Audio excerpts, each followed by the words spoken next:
Hi everyone, I'm Jane at RockinWorms. I am here by myself making this video, so be patient with me. Cameraman is visiting our daughter for the next 10 days or so. So if I want to get any information out to you guys, I'm on my own. So again, be patient with me. What I'm doing today is starting to set up my indoor worm troughs. So remember a big boy? I don't have a big boy out here because they're all inside.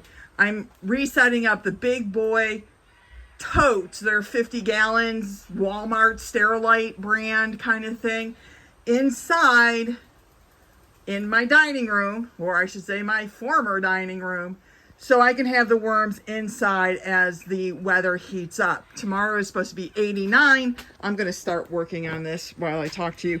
Tomorrow is supposed to be 89, which is within the red wiggler comfort zone, but just, you know, lights a fire under my butt that I better get working on getting these outdoor totes moved inside.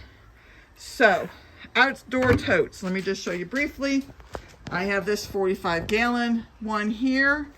I have that 45 gallon one there.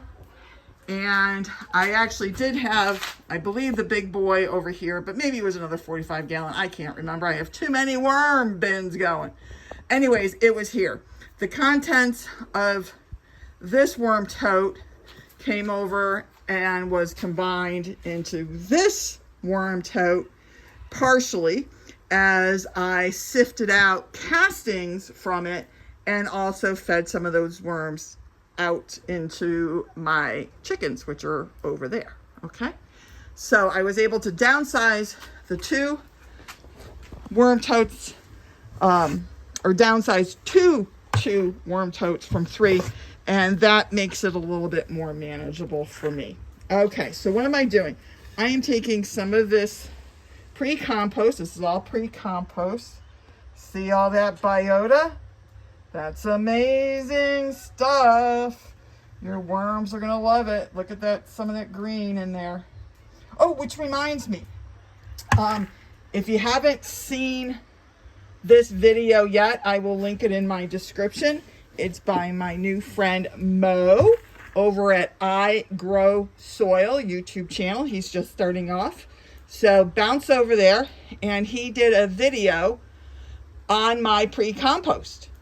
Okay, so just showing under his microscope the amazing biology that is being supported by this easy, free method to make worm bedding and food. Okay, so go over, check him out, show him some love.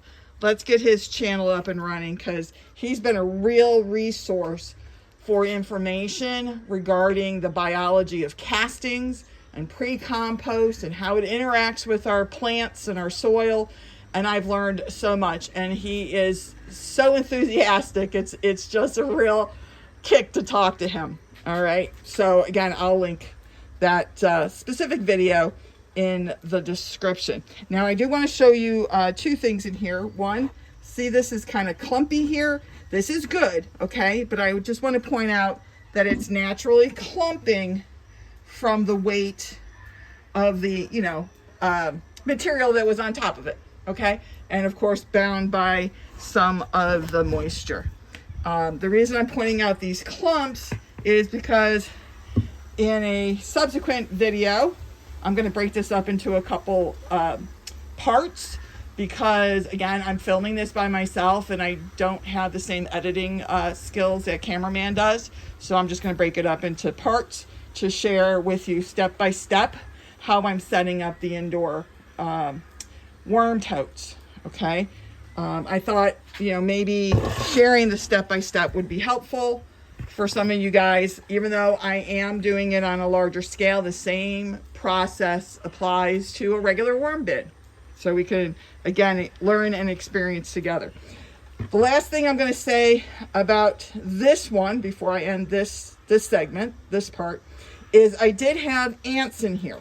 Okay, They were all in this section about 15-20 minutes ago when I opened it up and before I decided to film.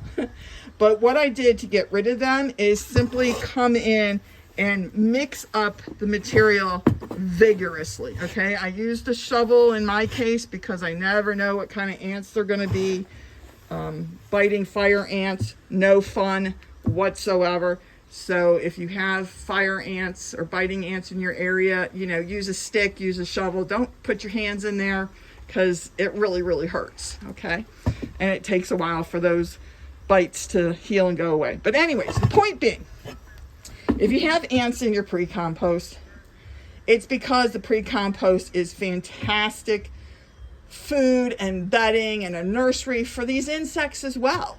Okay, so it's just really hard to keep your pre-compost bug free, especially if you have it outside. But it's also fairly easy to get rid of them. All you have to do is mix it up.